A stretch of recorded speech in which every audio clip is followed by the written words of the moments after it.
الحمد لله وكفى وسلام على عباده الذين اصطفى أما بعد فأعوذ بالله من الشيطان الرجيم بسم الله الرحمن الرحيم إن الإنسان لربه لكنود وإنه على ذلك لشهيد صدق اللہ العظیم۔ سورہ عادیات کی تلاوت کل ہو چکی ہے اور سورہ عادیات میں اللہ پاک نے گھوڑوں کی قسم کیوں کھائی ہے اور گھوڑوں کی قسم کھا کر اللہ پاک انسان کو کیا نصیحت کرنا چاہتا ہے، اس پر بڑی تفصیل سے گزشتہ کل بات آئی ہے۔ تو کل سورہ عادیات میں یہ بات چل رہی تھی کہ اللہ پاک نے گھوڑوں کی قسم کھا کر کے انسان کو نصیحت فرمائی ہے کہ گھوڑا اپنے مالک کا کتنا بڑا وفادار ہے۔ تھوڑا سا وہ چارہ ڈال دیتا ہے، تھوڑا سا پانی پلا دیتا ہے تو وہ گھوڑا اپنا سر اس کے سامنے جھکا دیتا ہے، دن نہیں دیکھتا، رات نہیں دیکھتا، اپنے مالک کی وفاداری میں لگا رہتا ہے، حتیٰ کہ میدان جنگ میں جانا پڑ جائے گھوڑے کا کوئی ارادہ نہیں ہے میدان جنگ میں جانے کے لیے، وہاں لڑنے کے لیے، وہاں مار کھانے کے لیے گھوڑے کا کوئی ارادہ نہیں، لیکن مالک اس کو کمچی مار کر کے بھگاتا ہے، چلو جنگ لڑنے جانا ہے، تو گھوڑا بیچارہ ارادہ نہ ہونے کے باوجود سر جھکا کر کے آگے بڑھ جاتا ہے۔ حالانکہ جنگ میں جانے کا جس کا ارادہ ہے اس پر تیر نہیں لگتی، اس پر تلوار کی وار نہیں پڑتی، سب سے پہلے گھوڑے کو چوٹ آتی ہے۔ تیر سامنے سے کوئی پھینکے گا تو سب سے پہلے وہ آ کر کے گھوڑے کو لگتی ہے، اس کے باوجود بیچارہ گھوڑا اپنے مالک کی بات مان کر اپنی جان کو قربان کرنے کے لیے میدان جنگ میں بھی کود پڑتا ہے، اور یہ اکیلا ہے، جا رہا ہے، سامنے 50-100 گھوڑے ہیں، ادھر سے بھیڑ آ رہی ہے، لیکن یہ پیچھے نہیں ہٹتا، اپنے مالک کی وفاداری میں اس گھمسان لڑائی کے اندر یہ گھوڑا گھس جاتا ہے، اور گھوڑے کے ہاتھ پیر کاٹ دیے جاتے ہیں، گھوڑے کے اوپر بھی وار کیا جاتا ہے، اور گھوڑا مر بھی جاتا ہے لیکن اپنی مالک کی نافرمانی نہیں کرتا۔ تو اللہ پاک انسان کو نصیحت کرتا ہے سورہ عادیات میں گھوڑوں کی قسم کھا کر کے کہ دیکھو گھوڑا تمہارا کتنا فرما بردار ہے اور تم کیسے، ان الانسان لربہ لکنود، یہ انسان کیسا ہے، اپنے پروردگار کا بڑا ہی ناشکرا ہے۔ ناشکرا یعنی اللہ کا نافرمان۔ نافرمانی کے 3 درجے ہیں۔ حضرت شاہ عبدالعزیز محدث دہلوی رحمۃ اللہ علیہ نے فرمایا کہ انسان اللہ کا بڑا ناشکرا ہے، ناشکری کے 3 درجے ہیں۔ اس میں جو سب سے بڑا ناشکری کا درجہ ہے وہ کیا، اللہ کو انکار کر دینا، جیسے کافر لوگ کرتے ہیں، اللہ کو نہیں مانتے، یا اللہ کی ذات و صفات میں کسی دوسرے کو شریک ٹھہرانا، جیسے مشرکین کرتے ہیں، اللہ کی ذات میں کسی کو شریک بنانا، اور ایک کام مسلمان بھی کرتا ہے۔ حالانکہ نعمت دینے والا کون ہے؟ اللہ تعالیٰ۔ ظاہری نعمت ہو، باطنی نعمت ہو، سب کچھ دینے والا اللہ تعالیٰ۔ لیکن انسان کیا ہے؟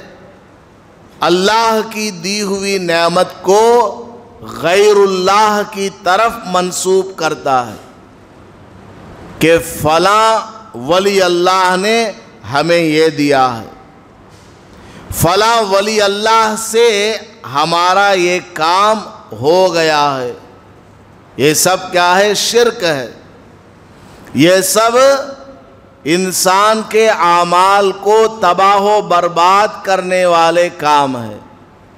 ایک مرتبہ حضور صلی اللہ علیہ وسلم مال غنیمت تقسیم فرما رہے تھے۔ لو لو لو کر کے سونا چاندی جو بھی میدان جنگ میں مسلمانوں کو ملا حضور کی خدمت میں لایا گیا، تو آپ نے مال غنیمت کو صحابہ کے درمیان، مجاہدین کے درمیان تقسیم کیا۔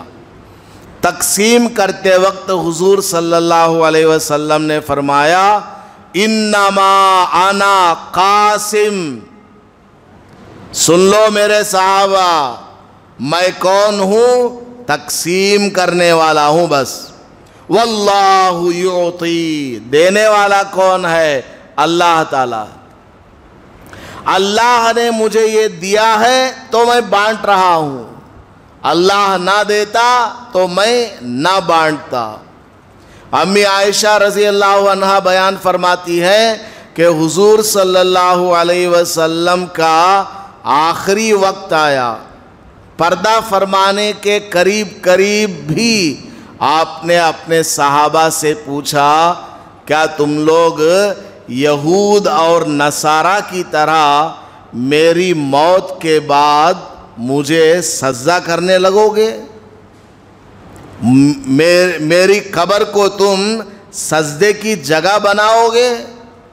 حضور صلی اللہ علیہ وسلم صحابہ کو تاکید کے ساتھ منع فرمایا کرتے تھے، لا تتخذوا قبری عیدا، میری قبر کو میلہ نہ بناؤ، میری قبر کو سجدے کی جگہ نہ بناؤ، سجدہ صرف اور صرف اللہ کے سامنے کرنا چاہیے۔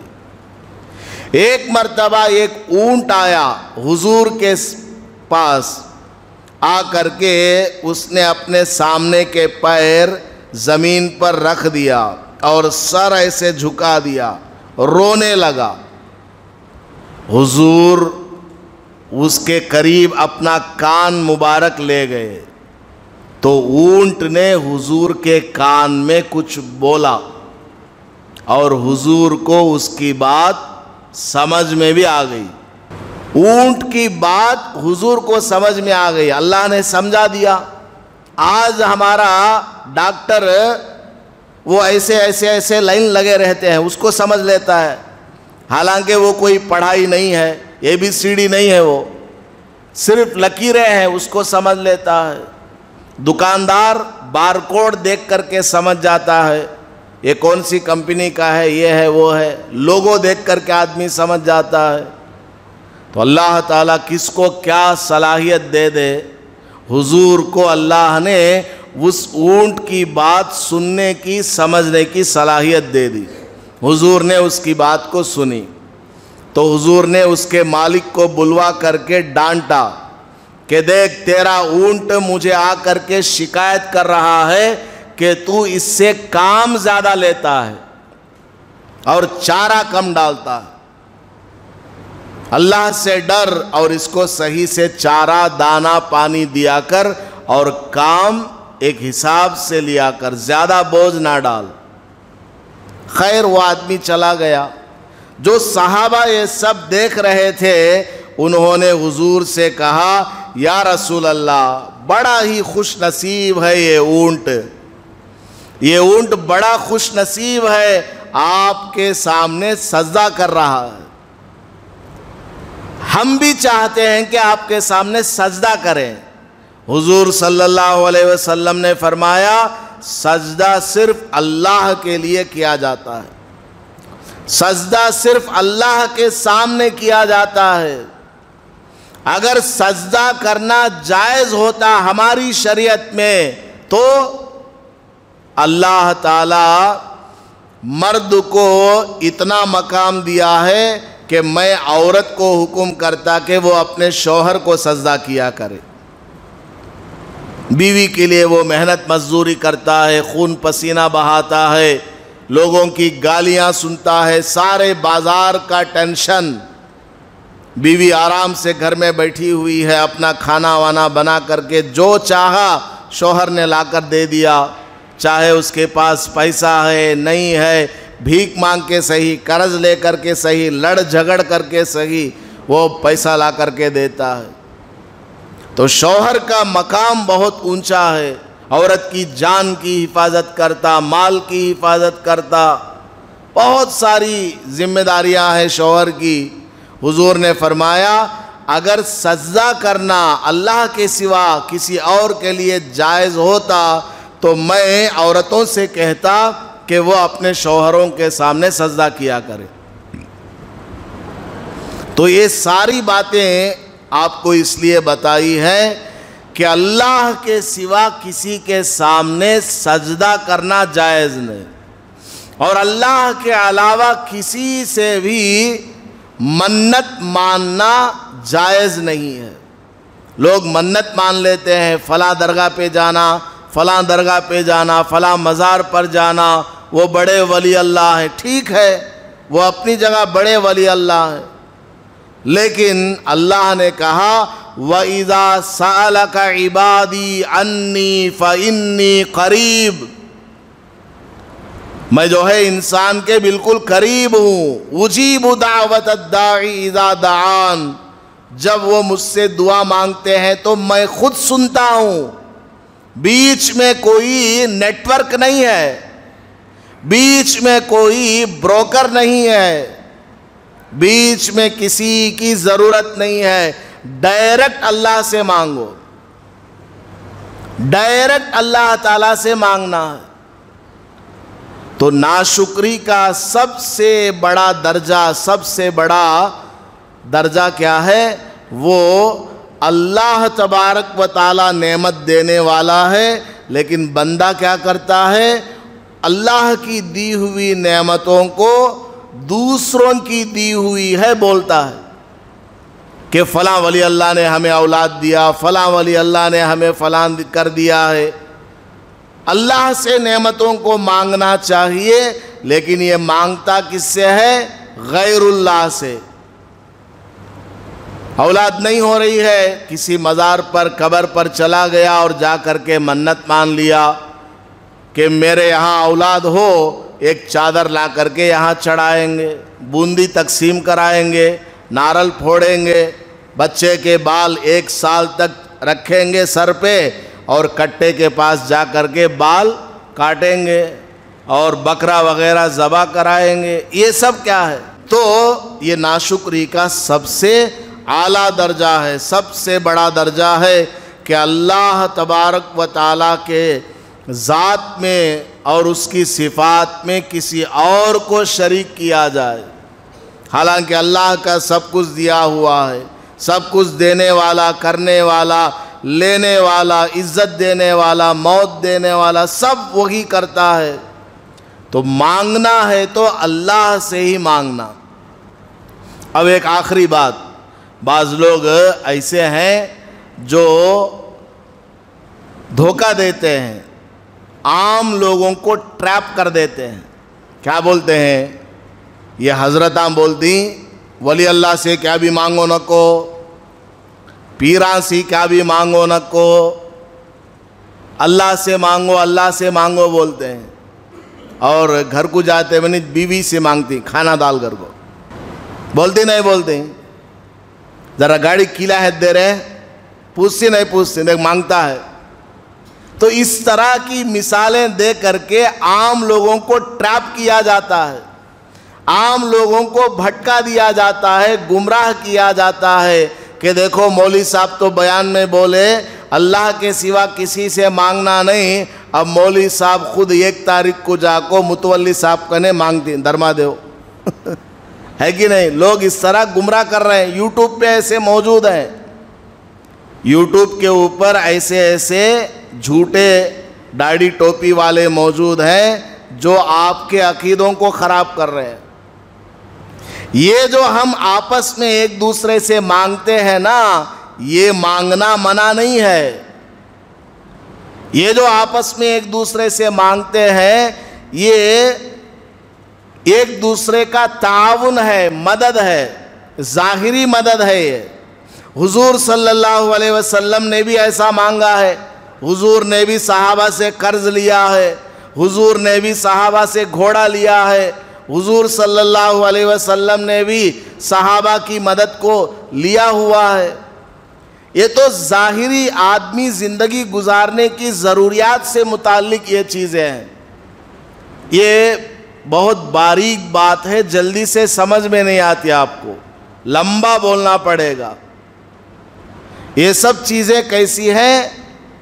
فزیکل چیزیں ہیں، یہ مادی چیزیں ہیں، مینٹل چیزیں نہیں ہیں۔ یہ جن چیزوں کا تعلق غیر مادی ہے، یعنی وہ فزیکل نہیں ہے، مینٹل ہے، وہ کسی سے نہیں مانگنا۔ جیسے آپ کو سکون چاہیے، سکون آپ دکھا سکتے ہیں کیا؟ فزیکلی نہیں دکھا سکتے۔ تو سکون کیا ہے؟ مینٹل چیز ہے، فیل کرنے والی چیز۔ اولاد کا دینا، اولاد کا دینا وہ کیا چیز ہے؟ فزیکل نہیں ہے، وہ اللہ تعالیٰ دے گا تبھی جا کر کے ہوگا، ورنہ نہیں ہوگا۔ کسی کو مالدار بنانا، کسی کو عزت دینا، یہ سب چیزیں کیا ہیں؟ ایسی ہیں جو کوئی انسان نہیں کر سکتا۔ تو جو انسان کے قبضے میں نہیں ہے وہ جو ہے اللہ سے مانگنا بس، اور جو چیزیں انسان کے قبضے میں ہے، انسان کو اللہ تعالیٰ نے اختیار دیا ہوا ہے، وہ انسان سے بھی ہم مانگ سکتے ہیں۔ تو اللہ پاک نے اولاد دینا، عزت دینا، موت دینا، زندگی دینا، یہ جتنے بھی چیزیں ہیں یہ اللہ نے اپنے ڈپارٹمنٹ میں رکھا ہوا ہے، کسی ولی کو، کسی نبی کو، کسی کو بھی دیا ہوا نہیں ہے۔ اور جو آدمی دنیا سے پردہ کر جاتا ہے، کوئی ولی اللہ دنیا سے چلا جاتا ہے، تو وہ زندگی میں جو لوگوں کی مدد کیا کرتا تھا وہ بھی نہیں کر پاتا۔ ہر انسان کا یہی حال ہے۔ بہرحال تو اس صورت میں اللہ پاک نے گھوڑوں کی قسم کھا کر کے انسانوں کو نصیحت کی ہے کہ گھوڑا دیکھو اپنے مالک کا کتنا بڑا وفادار ہے، اور انسان اللہ کا بڑا ہی ناشکرا ہے۔ ناشکری میں سب سے بڑا درجہ کیا ہے؟ شرک کرنا۔ دوسرا درجہ، تیسرا درجہ وہ انشاءاللہ کل آپ کے سامنے بیان کیا جائے گا۔ اللہ تعالی ہم سب کو شرک کرنے سے، کفر کرنے سے بچا کر کے رکھے، اور ایمان کی حالت میں ہمیں زندہ رہنے کی، موت تک ہمیں ایمان پر جمے رہنے کی توفیق نصیب فرمائے۔ آمین۔ وآخر دعوانا الحمد للہ رب العالمین۔